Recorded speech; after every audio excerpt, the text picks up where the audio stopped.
ఓం శ్రీ గురుభ్యో నమ. శ్రీ మహాగణాధిపతయ నమ. దేవప్రశ్న వీక్షకులు స్వాగతం. ఉత్తరా నక్షత్రం. ఈ ఉత్తరా నక్షత్రం మొదటి పాదం సింహరాశిలో ఉంటుంది. 2, 3, 4 పాదాలు కన్యారాశిలో ఉంటాయి. మీ అందరికీ ఈ పరాభవనామ సంవత్సరంలో నక్షత్ర నాడీ సూత్రాల ప్రకారం ఫలితాలు ఏ విధంగా ఉంటాయో పరిశీలన చేద్దాం. మీరు జాగ్రత్తగా గమనించినట్లయితే సింహరాశి వారికి జూన్ 2 దాకా 11వ స్థానంలో గురుగ్రహ సంచారం పూర్తి అనుకోవడం, తర్వాత పూర్తి వ్యతిరేకం. కన్యారాశిలో ఉన్నటువంటి ఉత్తర 2, 3, 4 పాదాల వాళ్ళకి జూన్ 2 నుంచి గురుడు అనుకూల సంచారం, 11వ స్థానంలో పూర్తి అనుకూల సంచారం రాశిరీత్యా. అక్టోబర్ 31 వరకు, మళ్ళీ జనవరి 24 తర్వాత మళ్ళీ అనుకూలం. అంటే గురుడు జూన్ 2 నుంచి అక్టోబర్ 31 వరకు కన్యారాశిలో పుట్టిన ఉత్తర 2, 3, 4 పాదాలకు అనుకూలం. మళ్ళీ జనవరి 24 నుంచి అనుకూలం కంటిన్యూస్గా ఉగాది వరకు. మీకు కన్యారాశిలో ఉన్న వారికి 7వ స్థానంలో శనిగ్రహ సంచారం ఉత్తర 2, 3, 4 పాదాల వాళ్ళకి, ఉత్తర మొదటి పాదం వాళ్ళకి సింహరాశి నుండి మీకు అష్టమ శని దోషం. కన్యారాశి నుండి 7వ స్థానంలో శనిగ్రహ సంచారం సామాన్యం. ఇక రాహుకేతులు తీసుకున్నట్లయితే సింహరాశిలో ఉన్న వారికి డిసెంబర్ 5 వరకు రాహు వ్యతిరేక సంచారం, తర్వాత రాహు అనుకూల సంచారం, కేతు సంవత్సరంతో వ్యతిరేకమే. కన్యారాశిలో పుట్టిన ఉత్తర 2, 3, 4 పాదాల వారికి డిసెంబర్ 5 వరకు రాహు అనుకూలం, తర్వాత కేతు అనుకూలం. ఇక్కడ నక్షత్ర నాడీ జ్యోతిషంలో ఫలితం మనకి ఇక్కడ మనం కరెక్ట్గా అసెస్ చేయగలుగుతాం. రాశి రీత్యా వచ్చే గోచార ఫలితాలు, కానీ నక్షత్రం సంచారం రీత్యా వచ్చే ఫలితాలు ఏ విధంగా ఉంటాయి జాగ్రత్తగా గమనించుకుని పరిశీలన చేసుకుందాం. ఉత్తరా నక్షత్రం అధిపతి సూర్యభగవానుడు అర్యముడు. మీకు మొట్టమొదట ఈ కందాయ ఫలితాలు ఎలా ఉన్నాయో చూసి తర్వాత మనం మిగతా ఫలితాన్ని మనం చూసుకుందాం. ఈ సంవత్సరం మొత్తం మీద నక్షత్ర నాడీ సూత్రాల ప్రకారం రాహుగ్రహం యొక్క ప్రత్యేక ప్రభావం మీ మీద లేదు. మిగతా 3 గ్రహాల యొక్క ప్రభావం మీ మీద వ్యతిరేక ఫలితాలు ఉన్నాయి. గురుడు, శని, కేతు వ్యతిరేక ఫలితం. కేతు 11లో సంచారం చేసిన గురుడు కన్యారాశికి, కేతు 11లో వెళ్ళినా 11లో గురుగ్రహ సంచారం ఉన్న నక్షత్ర రాశి నాడీ సూత్రాల నుంచి మాత్రం వ్యతిరేక ఫలితాలే ప్రసాదిస్తున్నారు వాళ్ళిద్దరూ కూడా. ఒకసారి చూద్దాం. మీకు ఈ సంవత్సరం కందాయ ఫలాలు 5, 1, 2 సామాన్యంగా ఉంటుంది. మధ్య కొంచెం ఫ్రీ హ్యాండ్ అవుతుంది. జూన్ తర్వాత ఆర్థికంగా కొంత బలమైన అవకాశాలు వస్తాయి వృద్ధి చెందడానికి. మిగతా సంవత్సరంతో సామాన్యంగా సాగిపోతుంది. ఈ సంవత్సరం గురుడు 3 రాశుల్లో సంచారం. మీ ప్రస్తుతం 10వ రాశిలో సంచారం మిథున రాశిలో జూన్ 2 వరకు. ఈయన పునర్వసు, పుష్యమి, ఆశ్లేష, మఖ 4 నక్షత్రాలు సంచారం చేస్తాడు. ప్రభావాలు మీకు ఎలా ఉంటాయో పూర్తిగా గమనించండి. ఈ సంవత్సరం గురుడు జూన్ 2వ తారీఖున కర్కాటక రాశి ప్రవేశించి పునర్వసు నక్షత్రం 4వ పాదంలో కొనసాగుతాడు. ఈయన ఎప్పటిదాకా జూన్ 18 దాకా మీకు ఇబ్బంది ఏమీ లేదు. తర్వాత ఆగస్టు 19 పుష్యమిలో ఉంటాడు. ఇది కూడా మీకు ఇబ్బంది లేదు. ఎవరికి మీరు సింహరాశిలో ఉన్నా కానీ కన్యారాశిలో ఉన్నా కానీ ప్రత్యేకమైన వ్యాధి అంటూ ఏది రాలేదు మీకు అక్కడ. అందువల్ల చెప్పుకున్న నెగిటివ్ ఎఫెక్ట్లు మీకు ఏమీ రావు. సింహరాశి గురుడు 12వ స్థానంలో ఉన్నప్పుడు వ్యతిరేక ఫలితాలు ఇస్తాడు. రాశి రీత్యా వచ్చే ఫలితాలు తప్ప నక్షత్ర నాడీ రీత్యా ఫలితాలు ఏమి రావు. ఆగస్టు 19 నుంచి అక్టోబర్ 31 వరకు ఆశ్లేషలో సంచారం, 25వ నక్షత్రం సంచారం. ఇది మీకు కొంత ఇబ్బంది పెడుతుంది. పరాజయాలు, నష్టాలు, ఇబ్బందులు ఉంటాయి. తర్వాత అక్టోబర్ 31 నుంచి జనవరి 24 వరకు 26వ నక్షత్రంలో సంచారం కొంత అనుకూలంగా ఉంటుంది. కొంత ఇబ్బందులు ఉంటాయి. స్థానచలనాలు, శత్రుబాధలు, ఫోర్స్ఫుల్గా నిర్ణయాలు తీసుకుని ఉద్యోగాలను మార్పులు చేయాల్సిన పరిస్థితి ఏర్పడుతుంది. అక్టోబర్ 31 నుంచి జనవరి 24 వరకు మఖా నక్షత్రంలో సంచారం. గురుడు ఎడిటింగ్ రాయండి. ఉత్తరా నక్షత్రం గురుడు ఎడిటింగ్ రాయండి. ఈ గురుగ్రహాన్ని పరిశీలించినట్లయితే ఈ గురుడు ఉగాది నుంచి జూన్ 18 వరకు పునర్వసులో సంచారం. ఇది మీకు పెద్దగా ఇబ్బంది లేదు. తర్వాత పుష్యమిలో సంచారం, అది కూడా మీకు నక్షత్ర నాడీ సూత్రాల ఇచ్చే వ్యతిరేక ఫలితం అంటే ఏది లేదు.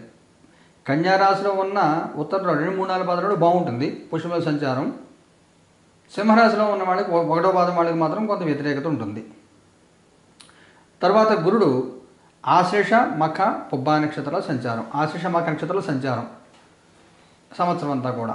ఈ 2 కూడా మీకు కొంత ఇబ్బంది పెట్టేటువంటి నక్షత్ర సంచారాలే. 25, 26 నక్షత్రాల సంచారం. ఇది శత్రుబాధలు, స్థానచలనాలు, ఫోర్స్ఫుల్గా ఉద్యోగం స్థలం మారవలసిన పరిస్థితి, ఆర్థికమైన నష్టాలు, మొహమాటం కాకుండా బలవంతంగా ఫోర్స్ఫుల్గా ఎదురువాళ్ళు చెప్పింది చేయవలసిన పరిస్థితి, ఇలాంటి ఇబ్బందులు ఈ గురుగ్రహం వల్ల ఏర్పడతాయి. ఎవరికి? కన్యారాశిలో ఉన్న ఉత్తర వాళ్ళకి ఉంటాయి, సింహరాశిలో ఉన్న ఉత్తర వాళ్ళకి ఇద్దరికి ఉంటాయి.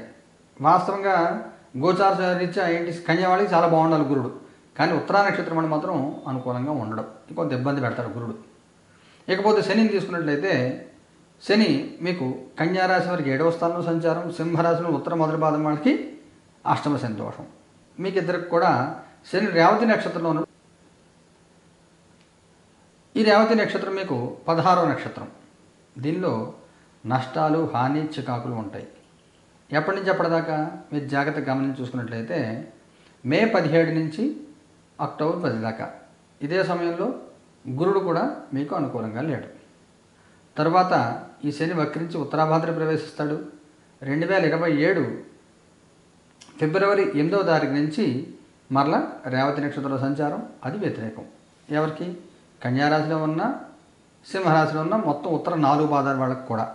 అదే సమయంలో గురుడు కూడా అనుకూలంగా లేడు. స్థితిరీత్యా గురుడు కన్యారాశి 11లో ఉన్నా కానీ సూక్ష్మంగా ఇచ్చే ఫలితాలు ఏవైతే ఉంటాయి బయటకంతా బాగానే కనబడుతుంది, కానీ ఆర్థికమైన ఒత్తిడి, ఇబ్బందులు ఎదుర్కొంటూ ఉంటారు.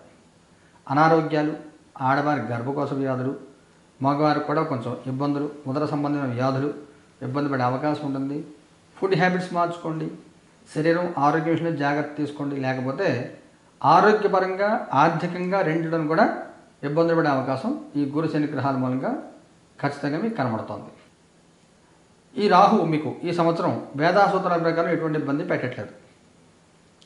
సింహరాశి వారికి రాహు డిసెంబర్ అంటే సింహంలోను ఉత్తరా నక్షత్రం మొదటి పాదం వాళ్ళకి రాహు డిసెంబర్ 5 వరకు 7వ స్థానంలో వ్యతిరేక సంచారం, తర్వాత 6వ స్థానంలో రాహు అనుకూల సంచారాన్ని ఇస్తాడు. స్థితిరీత్యా వచ్చే ఫలితాలు వస్తాయి. ఇక్కడ మీకు ఇంకా నక్షత్ర నాడీ విరసూత్రాల నుంచి వచ్చే ఫలితాలంటూ ప్రభావితం కావట్లేదు. ఈ కేతు గ్రహాన్ని తీసుకున్నట్లయితే ఈ సంవత్సరం అంతా కూడా కేతు మీకు వ్యతిరేక ఫలితాలు ప్రసాదిస్తూ ఉంటాడు. ఈ కేతువు ఈ సంవత్సరం మీకు పుబ్బా నక్షత్రంలోను, మఖా నక్షత్రంలోను, ఆశ్లేషం సంచారం కేతువు ఈ సంవత్సరం అంతా కూడా. కన్యారాశిలో ఉన్న వాళ్ళకి డిసెంబర్ 5 తర్వాత స్థితిరీత్యా 11వ స్థానంకి వెళ్తాడు కాబట్టి కొంత మేలు తట్టుకునే శక్తి వస్తుంది. కానీ ఏమైనా కానీ మొత్తం ఈ కేతువు ఉత్తర నక్షత్రం 3-4 పాదాల వాళ్ళకి కూడా ఇబ్బందులకు శాతాన్ని ఎక్కువ ఇస్తాడు. తప్పనిసరి పరిస్థితుల్లో తల వంచి వెళ్ళాలి తప్ప ఎదురు తిరిగితే ఫలితం అనుకూలంగా ఉండదు. కాలాన్ని తల వంచి కాలంతో పాటుగా నడవాలి తప్ప కాలానికి ఎదిరించి వ్యతిరేకంగా నడిచే ప్రయత్నం చేస్తే ఎదురు దెబ్బలు తగులుతాయి. ఈ కేతుగ్రహం మూలంగా ఆర్థికమైన ఇబ్బందులు, ఫైనాన్షియల్ ఫ్లాట్లో మోసపోయే అవకాశం ఉంటుంది. ఎవరిని మోసం చేసి మీద డబ్బులు తీసుకుని, అప్పు తీసుకుని, లేదా ఈ క్రెడిట్ కార్డ్స్ పైన మోసాలు ఉంటాయి కదా, అలా మోసపోయే అవకాశం ఉంటుంది. అలాగే శత్రు బాధలు ఉంటాయి, గుప్త శత్రు బాధలు. ముందర నమస్కారం పెట్టి వెనకాల తిట్టేవాళ్ళు ఉంటారు, జాగ్రత్తగా చూసుకోవాలి.